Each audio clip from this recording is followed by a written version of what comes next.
Hello, AP Computer Science A. Today, there's been a lot of discussion on the AP Computer Science teachers' boards about exactly what this new exam format's going to look like. They released a little more information, and so I wanted to share with you what we know, what I know, and what folks know, and what's all there. So first off, I am at the page where, AP Coronavirus Updates, College Board. If you just search AP exam schedule, I suspect it will come up. Scroll down to Math and Computer Science, and it gives you all the details. So here we go. For us, 4 p.m. on May 15th, that is a Friday. There are going to be 2 questions. 25 minutes for the first question, and then 5 minutes to upload.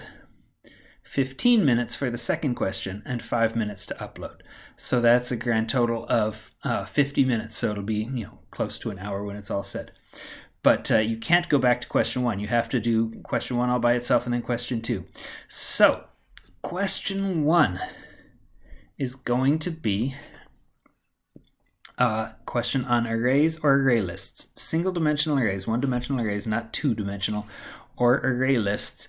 Very likely, wouldn't surprise me at all if it's a combination of them. Something like the word pairs off of 2018, or I'm trying to think of some from 27, some earlier ones where you're combining arrays and array lists, or something like that, or specifically strings and arrays. Where you're combining those. Methods and control structures for question 2, which is going to be shorter and is not so common a question from the past. But anyway, question 1, arrays, array lists, there are tons and tons of questions because every year there's been at least one question with an array or an array list. So we'll have a chance over the next couple weeks to look back at 1 million of those. Well, maybe 8. Close to 1 million. Methods and control structures is a newer one. There have been a couple in recent years that we will definitely dig into completely, but we'll take a look there, how that's all going to look. They have modifications to include an open-ended part.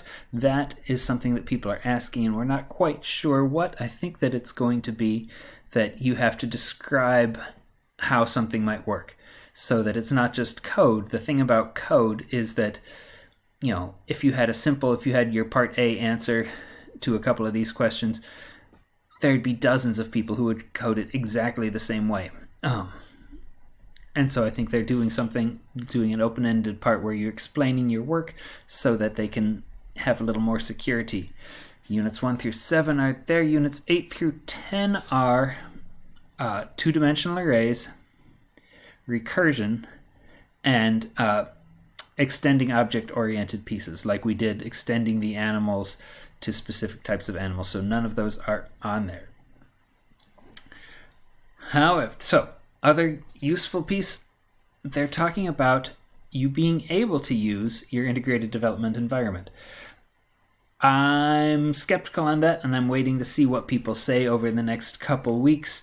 I'm skeptical because that seems like the sort of thing that could cost you a lot of time fixing a small error. If you spelled something wrong or something like that, or you switched a variable, it might be a 1-point error when they're grading the test, but if it takes you 10 minutes to find it because it didn't compile properly, that could be costly. So not hoping for that. Thinking that you're going to write it on paper and upload it or type it into their window. We're not exactly sure what it's going to look like, but it seems to be the sort of thing where you can type your answer into a window and you can type the code and it will likely edit the code all good. All right. So we'll be moving forward again. Like I said, there are many options for this first question, and we'll take a look at a lot of those over the coming weeks. There are a couple versions out there. They asked similar questions in 2019 and 2018. And then there are some practice ones that are under secure places that we can take a look at in the coming weeks. But that's the plan. Looking forward to working with you as we keep moving forward. For the rest of this week, have a good time, finish the multiple choice, and try out the 2015 free response questions. Take care.